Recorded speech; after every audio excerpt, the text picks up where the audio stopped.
All right, Ephesians chapter 2.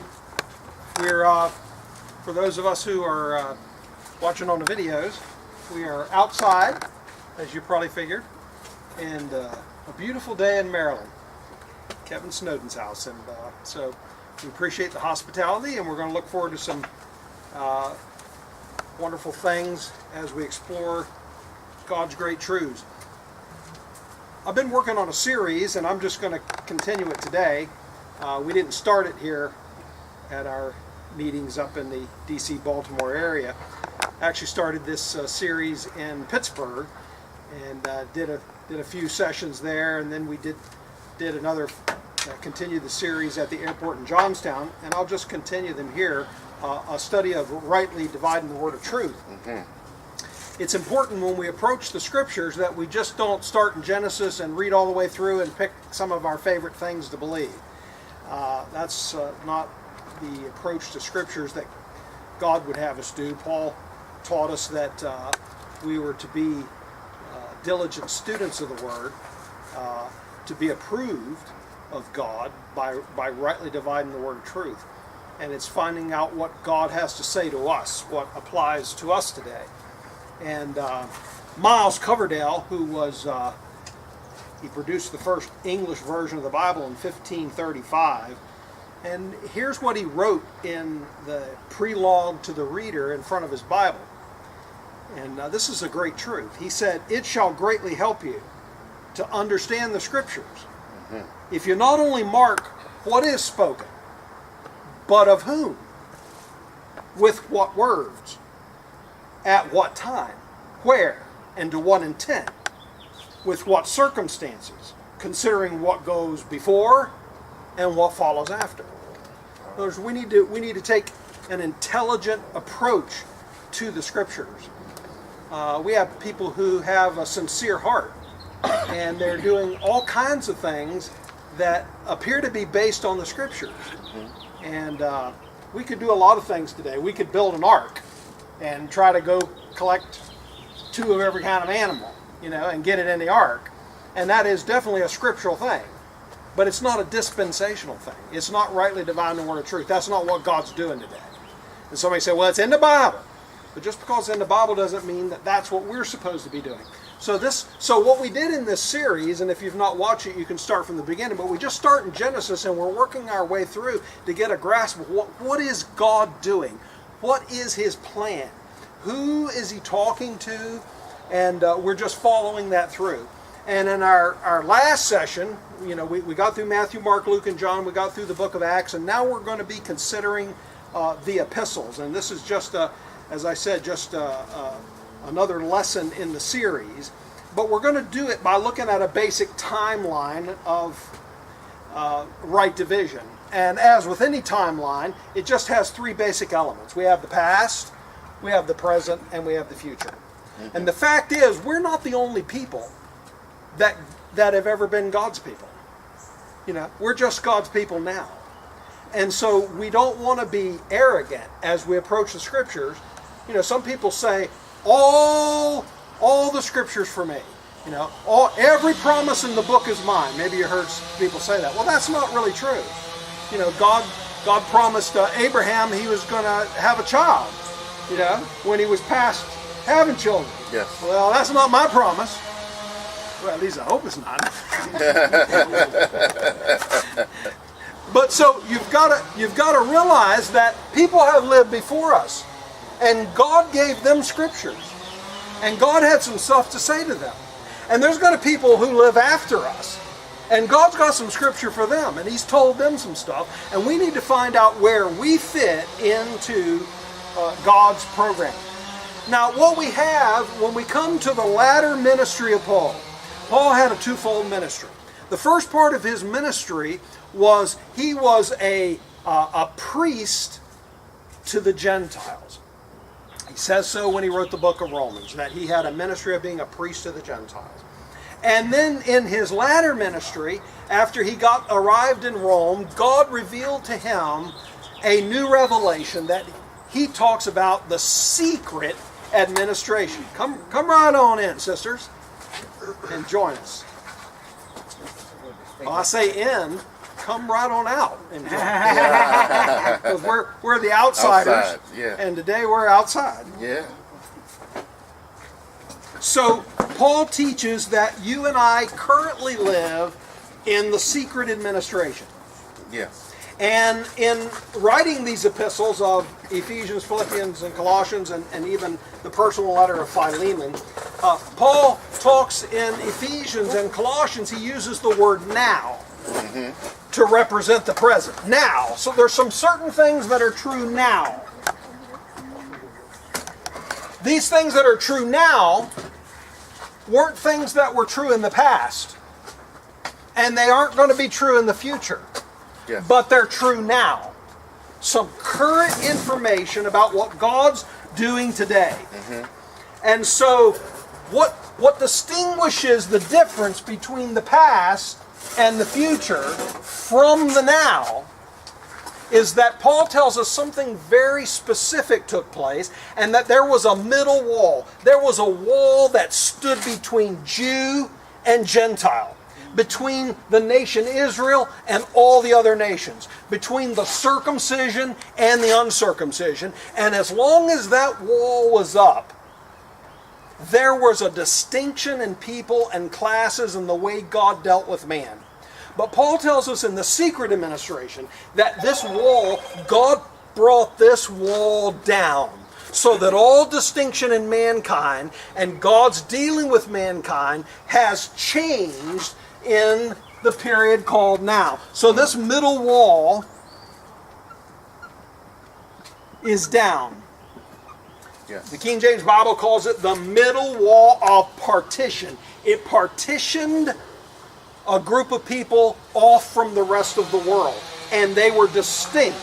The Concordant version calls it the central wall of the barrier. This wall was a barrier to anyone who was on the wrong side of it. And I'll tell you, I'll be safe to say that all our ancestors were on the wrong side of that wall. We were outside. We were not a part of the covenants of God. We were not Israel. Christ was not our Messiah, and these were things that God had for Israel. Right. Now, during the secret administration, Paul says that we've been blessed with all spiritual blessings in the celestials. So the inheritance changed, the location of the inheritance changed, our calling changed. Not only did the administration change, but the ministers of the administration change.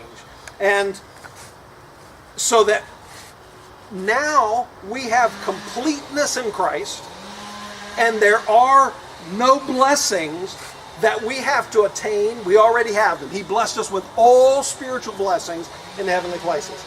Under the old economy, even Israel, all the things that God gave to Israel, they were all based on a principle called if, then. God would tell Israel, if you'll do this stuff, then I'll do this stuff. We call that the principle of the law. You do what I say, you perform, you execute, I will do what I say. And now it's all been done. It was all done prior. And we are complete in Jesus Christ. So we live in an age when all the things of the past that were emphasized by this middle wall, all those things in the past have been removed. So that we live in an age when there is no water baptism, no physical circumcision, no divinely recognized nations, no religious feasts or suppers, no signs or wonders, no miraculous healing, no casting out of demons or snake handling, no raising the dead, no tongues, no visions, no Mosaic law observed, no vows, no sacrifices, no ordinances, no temple or priesthood, no confession of sins, no prophecies being fulfilled, no selling of personal possessions so that we'd have all things in common, no neglecting of the family, no apostles, no prophets, no bishops, no pastors, no offices, no gifts, no local assemblies. Right. All these things that were true when the middle wall is up, we now live in perfect perfection. We are complete in Christ. There's nothing I need to add to that. I don't need a ritual. I don't need a ceremony. I don't need anything to do. I already got it all. It all belongs to us. And this is what we're looking for. Now, as we would read through Ephesians chapter 2, Paul uses words in reference to the past, the present, and the future. As we've already noted, he uses the word now to emphasize what God is doing in the secret administration. And then, of course, just depending on what translation you use, is how it shows up, him mentioning the past. For instance, the King James says, time past. Well, that's pretty easy to see, in the past. So, a few times in this passage, Paul describes the way things were in the past. King James says, time past. The Concordant uses actually two different ways to describe it. It says once. Once these things were true. Once this happened. Once. So if I tell you, once I went fishing. Well, I'm not fishing now. Okay, so we know it's in the past. It's a past tense thing. Another way that it uses is the Concordance says that era, referring to the past. And then to refer to the future in Ephesians, in the King James, it translates it ages to come. So we know it's in the future. So Paul is describing, and by the way, the Concordant writes there, oncoming ages, or eons. So in Ephesians chapter 2, as we read through, and Paul is revealing a secret administration, he keeps contrasting now. He contrasts it with the past, and he contrasts it with something God's going to do in the future. Let's just notice quickly a couple of those. Look at Ephesians chapter 2 and look in verse 2. Now I'm just reading now out of the King James because of its familiarity, but he says, wherein in time past you walked according to the course of this world, according to the prince of the power of the air, the spirit that now worketh in the children of disobedience. Now, by the way, he's not talking about your particular past and my particular past. He's talking about our past as a group of people. He's talking about our ancestries. And when we trace our ancestries, we don't trace them to Abraham. Mm-hmm. I'm looking here, what God's doing today? He is building a body of people that has no bearing on where your ancestors were. Right. Thank God for that. We'll accept that, won't we? And then he says in the very next verse, among whom you also had our conversation in times past. And then notice in verse 11, he says, wherefore remember that ye being in time past Gentiles in the flesh. That's because the wall was up. Jew, Gentile. There's no Jews and Gentiles today. See, that wall is down. Now notice the future. The future's in verse 7. He says that in the ages to come, or the oncoming eons, he might show the exceeding riches. So there's some things God did in the past, and he's not doing them now. Mm-hmm. And he's not going to do those particular things that way in the future. And there's some things in the future that God's going to do that he's not doing right now and that he didn't do in the past. And so this is such a simple concept to understand. So we just need to understand what this now is all about. And this now is all about that there's a secret administration, or as some translations would say, that it was a mystery, a dispensation, and a mystery. Now, I like the word administration. Dispensation's fine too. But we understand what an administration is. Especially we're up here close to in the D.C. area, and so there's an administration up in Washington. And it represents the way things are being done and carried out. And we have an administration today in our government. And before the current administration, there was another one. And these two administrations don't look the same, do they? They're different. And the one before that was different. And God's had different administrations, and he's had different people in charge of those administrations. And the administration today, its very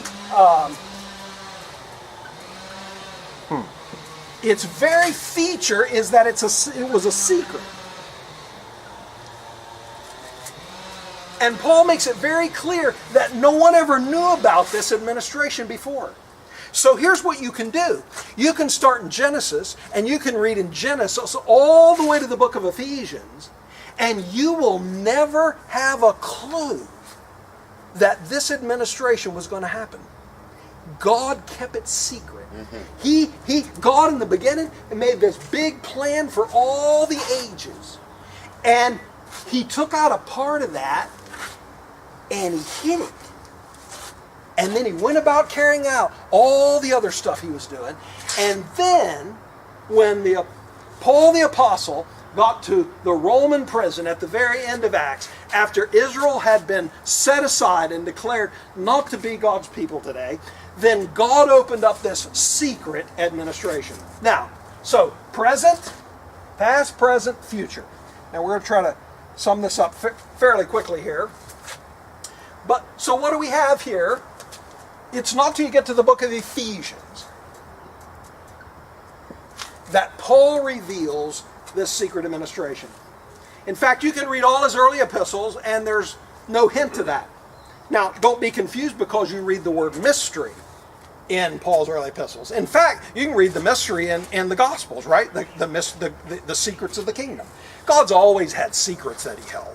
He's always had little information that he never told anyone about. But he never had a whole administration, a whole time period that the entire, every aspect, its hope, its people, its destiny, its calling, its instructions, its inheritance, all of these things, they were all a secret. And he starts to talk about them in the book of Ephesians. Now, Ephesians has a companion book, Colossians.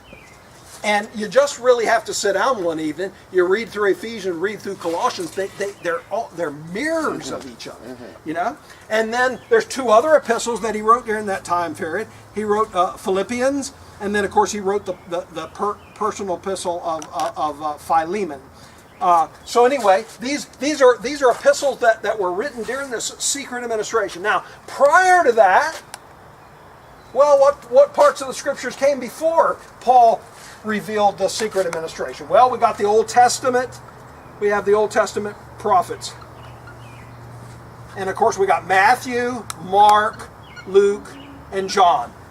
Yes. And you know what? Matthew, Mark, Luke, and John aren't about you or I. It's about God's dealing with the nation of Israel. In fact, when he called the 12, he forbid them to go to the Gentiles. That's our ancestors. Jesus said, don't go talk to Kevin's ancestors. Don't go talk to Clyde. Don't talk to them, because I'm going to the lost sheep of the house of Israel. Very important that we understand that. Paul makes in case you missed it while you were reading the Gospels, that you weren't involved in that. When you get to Romans chapter 15, Paul says that Jesus Christ was a minister of the circumcision. Oh, wait a minute, we're the uncircumcision. Right. And he was a minister of the circumcision to confirm the promises made to the fathers. The fathers of who? The fathers of Abraham, Isaac, and Jacob, right? Israel. That's not us. Right. So we got the Old Testament prophets, time passed. We got Matthew, Mark, Luke, and John. That was once upon a time. That was in the past. And then, of course, we got the book of Acts. Acts is really Luke part 2. Because Luke's saying, I'm going to continue the things I was writing. And now it's about the apostles carrying on the ministry of the Messiah, proclaiming that Jesus is the Messiah. Paul was involved in that.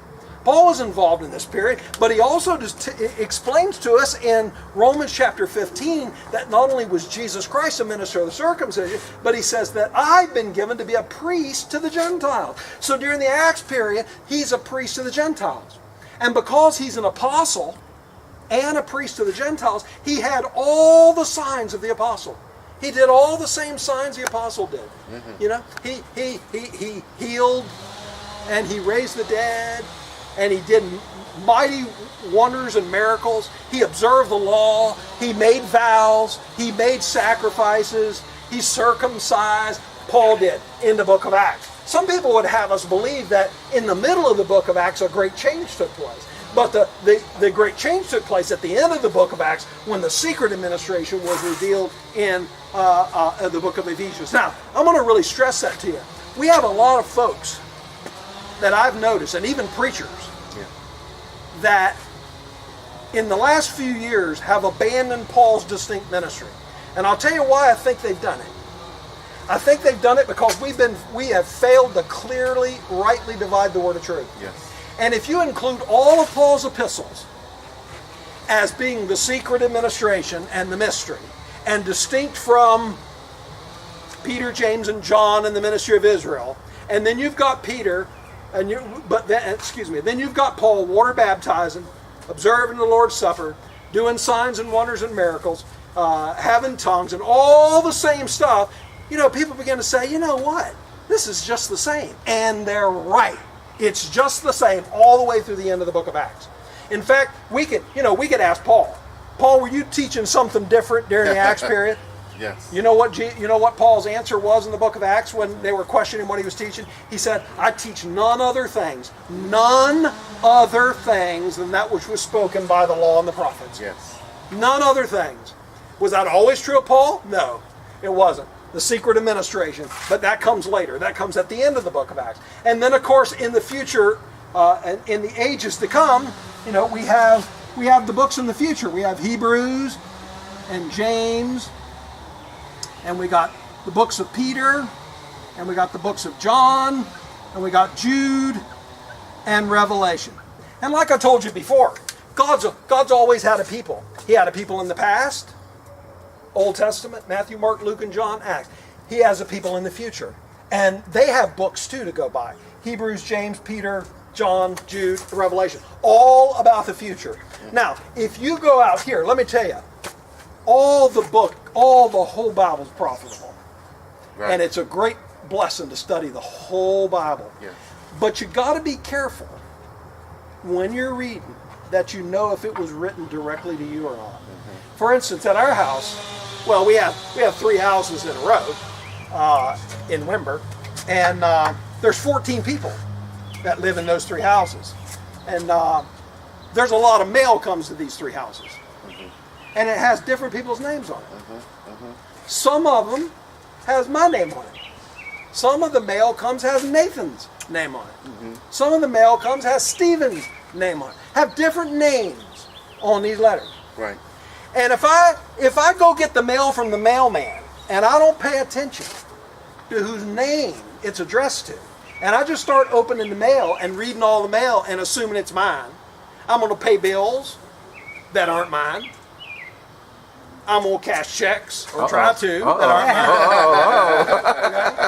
Okay? Now, paying that bill, the other family member will say, thank you. Yes, really. But I go down to the bank, try to cash Stephen's check. Right. Well, we might run into a little trouble. Okay? And I'm going to tell you, you're going to run into trouble if you try to cash checks from the Bible that aren't your promises. Yes. And you can spend your whole lifetime, and it can destroy your life. In fact, Peter said about Paul's epistles that he wrote things that were hard to understand, that those that were unlearned, people who didn't study, they were unlearned, they wrestled his scriptures to their own destruction. Mm-hmm. The Bible will actually destroy you if you don't find out what mail is yours. Now, does that mean that if Nathan gets a piece of mail, I couldn't enjoy it? Yeah, somebody might write him a letter and tell him some great stuff, and he said, Dad, you got to read this. And I read it and say, oh, this is awesome. But the whole time I'm reading it, I know that wasn't written to me. Right. It was written to Nathan. So can I get benefit? Yes, no question. But I always have to remember it was written to Nathan and it wasn't written to me. Same thing when you know Scripture. You can read all back here you want. Just always remember who it was written to, what it was about. Yes. You can read out here, yes. And I'll tell you, later today, if I get another slot, if not, then whenever I pick up this series again, we're going to look at specific passages in here that can destroy your life. Mm-hmm. Things that were said, and they do destroy people's lives. Yes. And let me just give you a good example. And Mark, the end of Mark, there's a commission, and these signs shall follow them that believe. Mm-hmm. Not might, mm-hmm. Not it's a good chance, mm-hmm. Not if you're diligent. These signs shall follow them that believe. And there's a whole list of things, isn't there? Yes. And one of them is you pick up deadly serpents and you're not going to be hurt. Yes. Well, you go give that a good shot for a while and see how deadly bad doctrine can be if you're not paying attention to who is speaking, to who they're speaking to, and what the context of the matter is. Right. So we have this very important principle of right division.